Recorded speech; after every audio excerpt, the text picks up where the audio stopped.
கிருஷ்ணகிரி மாவட்டத்தில் தொடர்ச்சியாக மாணவிகளுக்கு பாலியல் வன்கொடுமை நடைபெற்று வருகிறது. 3 நாட்களுக்கு முன்பாக கூட பள்ளியிலே படிக்கின்ற ஒரு சிறுமிக்கு பாலியல் வன்கொடுமை நடந்து 3 ஆசிரியர்களை கைது செய்திருக்கிறார்கள். இதை தொடரக்கூடாது, இதற்கு முடிவு கட்ட வேண்டும். படிக்கின்ற குழந்தைகளுக்கு சரியான பாதுகாப்பு வழங்கப்பட வேண்டும். பாதிக்கப்பட்ட சிறுமி முதலில் அந்த குழந்தைகளுக்கு சரியான பாதுகாப்பு வழங்கப்பட வேண்டும். அந்த குழந்தை மேற்கொண்டு படிப்பதற்கு அரசு எல்லா வகையான முன்னெடுப்பும் எடுத்து செல்ல வேண்டும். ஏற்கனவே அண்ணா பல்கலைக்கழகத்தில் பாதிக்கப்பட்ட அந்த மாணவிக்கு சிபிஐ விசாரிக்க வேண்டும் என்று எங்களுடைய கட்சியைச் சேர்ந்த வரலட்சுமி என்ற வழக்கறிஞர் நீதிமன்றத்திலே வழக்கு தொடுத்தார். நீதிமன்றத்தில் இருக்கின்ற நீதிபதிகள் அந்த வழக்கை கையில் எடுத்துக்கொண்டு அந்த மாணவிக்கு இடைக்கால நிவாரணமாக 25 லட்சம் ரூபாய் அரசு கொடுக்க வேண்டும் என்று உத்தரவு பிறப்பித்தார்கள். அதோடு அந்த மாணவிக்கு வேண்டிய அனைத்து வசதிகளும் செய்வதோடு தொடர்ந்து படிப்பதற்குரிய படிப்பு செலவையும் அரசே எடுத்துக்கொள்ள வேண்டும் என்று சொல்லியிருக்கிறார்கள். அது நீதிமன்றத்திற்கு சென்றதால் நீதியரசர் அந்த உத்தரவை பிறப்பித்திருக்கிறார். இந்த மாணவி இன்னும் நீதிமன்றத்துக்கு செல்லவில்லை. ஏற்கனவே நீதிமன்றம் அளித்த உத்தரவு நிலுவையில் இருக்கிறது.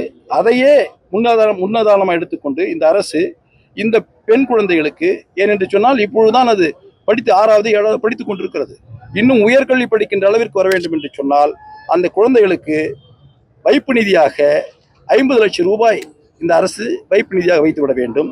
தொடர்ந்து அந்த குழந்தையை கண்காணித்து உயர்கல்வி படிக்கின்ற வரையில் அனைத்து செலவுகளும் அரசே ஏற்றுக்கொள்ளக்கூடிய நிலையிலே ஒரு அரசாணையை இந்த அரசு வழங்க வேண்டும் என்பது எங்களுடைய.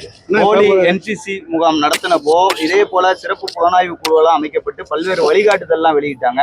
அதுல குறிப்பா பள்ளிகள்ல கண்காணிப்பு கேமராக்கள் பொருத்த வேண்டும் என்பது ஒரு முக்கியமான கோரிக்கையா இருந்தது. அதை பொருத்தின பின்னாடி தான் அந்த பள்ளியே திறக்கப்பட்டது. ஆனா இங்க பெரும்பாலான அரசு பள்ளிகள்ல இந்த மாதிரி கண்காணிப்பு கேமராக்களே கிடையாது. பிரச்சனை நடக்கக்கூடிய இடத்துக்கு மட்டும்தான் கண்காணிப்பு கேமரா பொருத்தப்பட வேண்டுமா? முன்னேற்பாடாக முன்னெச்சரிக்கையாக இருக்கக்கூடாது. இன்னும் காலம் மாறி வருகின்ற இந்த சூழலில் அனைத்து அரசு பள்ளிகளிலும் கண்காணிப்பு கேமரா பொருத்தப்பட வேண்டும். அரசு மட்டும் சார்ந்தில்லாமல் எங்களை போன்ற பொது வாழ்க்கையில் இருக்கின்றவர்கள் கூட இதில் பெரிய அளவிலே பொருளாதாரம் தேவையில்லை.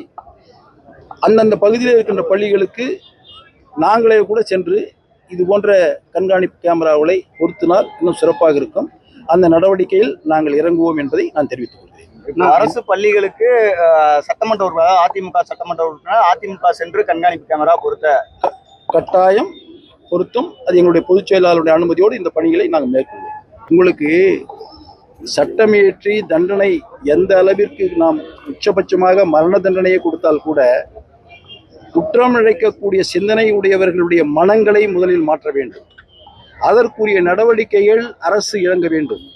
அந்த சூழ்நிலை வராமல் பாதுகாத்துக் கொள்ள வேண்டும். அவன் குற்றம் செய்யக்கூடிய மனநிலையில் அந்த குற்றம் செய்வதற்குரிய வாய்ப்பை உருவாக்காத அளவிற்கு அரசு நடவடிக்கை எடுக்க வேண்டும். அப்படி எடுத்தால் குற்றம் குறையும். குற்றம் குறைகின்ற பொழுது நிச்சயமாக பெண்கள் சுதந்திரமாக செயல்பட முடியும். அரசு தண்டிப்பதற்குரிய தண்டனையை கொடுக்கக்கூடிய அதே நேரத்தில் அந்த தண்டனை பெறாமல் பாதுகாப்பாக இருப்பதற்குரிய நடவடிக்கைகள் என்ன என்பதை ஆய்வு செய்து அதன் அடிப்படையிலே இந்த அரசு செயல்பட வேண்டும். ஆனால் இந்த அரசு இதை பற்றியெல்லாம் கவலைப்படுவதில்லை.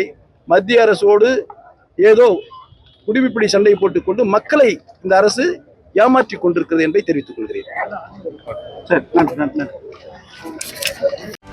செய்திகளை உடனுக்குடனும் துல்லியமாகவும் தெரிந்து கொள்ள சப்ஸ்கிரைப் பண்ணுங்க.